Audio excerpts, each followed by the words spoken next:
ব্যাপারটা হচ্ছে যখন প্রধানমন্ত্রী এই কথাটা বলেছেন, তো ওনার ক্ষেত্রে আমরা যেটা অ্যাজিউম করতেছি যে ওনার মতে যারা হচ্ছে মুক্তিযোদ্ধার নাতিপতি তারা ছাড়া আমরা সবাই তো রাজাকারের নাতিপতি না, সাধারণ মানুষও তো ছিল। মুক্তিযোদ্ধাদের সাথে আমরাও তো সাহায্য করেছি, হয়তো বা আমরা তাদেরকে একদম সার্বিকভাবে সহযোগিতা করতে পারিনি, কিন্তু তারপর পিছন থেকে তো সহযোগিতা করেছি। এর মানে তো এই না যে আমরা সবাই রাজাকার।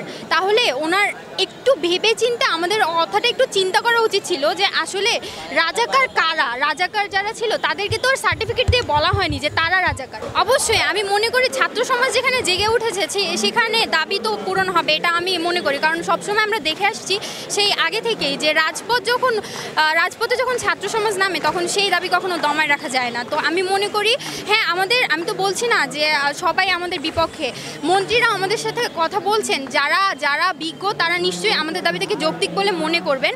এবং আমি মনে করি যখন ছাত্র সমাজ আমরা জেগে উঠেছি তখন আমাদের দাবি অবশ্যই আমরা আদায় করেই তারপরেই ঘরে ফিরব। পরশুদিনের প্রথম আলো রিপোর্ট ছিল এটা যে ৫৫,০০০ মুক্তিযোদ্ধার জন্ম হয়েছে ৭১ সালের পরে।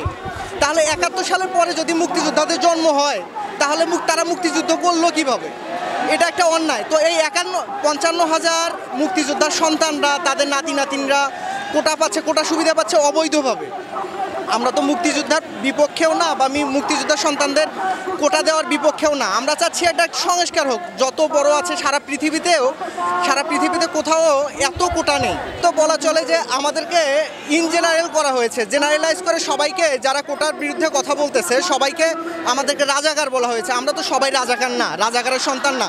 রাজাকার কারা এটা লিস্ট তো সরকার করতে পারে, বা মুক্তিযোদ্ধা কারা এই লিস্টটা তো সরকার করতে পারে। গতকালকে মাননীয় প্রধানমন্ত্রী বললেন যে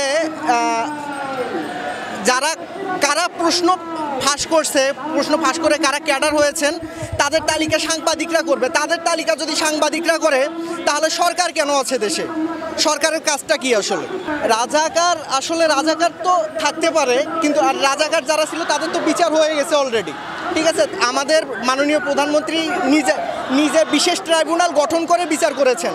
তারপরে এখন রাজাকার কোথা থেকে আসলো? আর আমরা আমাদের অধিকারের জন্য লড়তেছি ভাই, এখানে রাজাকার হওয়ার জন্য না।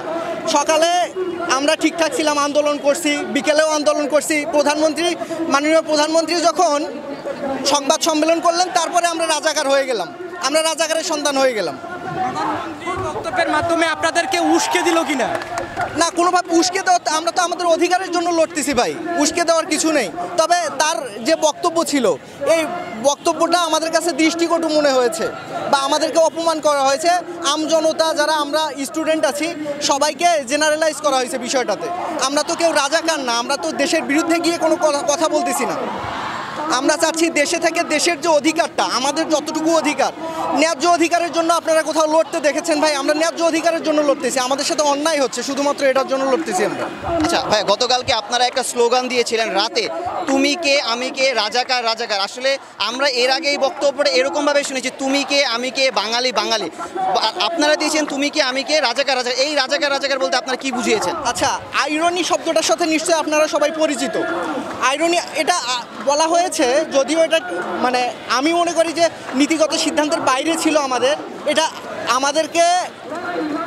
আমাদেরকে বলাই হয়েছে এই কারণে। আর আমরা এটা আসলে আইরনির মাধ্যমে বোঝাইছি, আমরা রাজাকার এটা বোঝাইনি। ঠিক আছে, আইরনির সাথে তো আপনারা সবাই পরিচিত।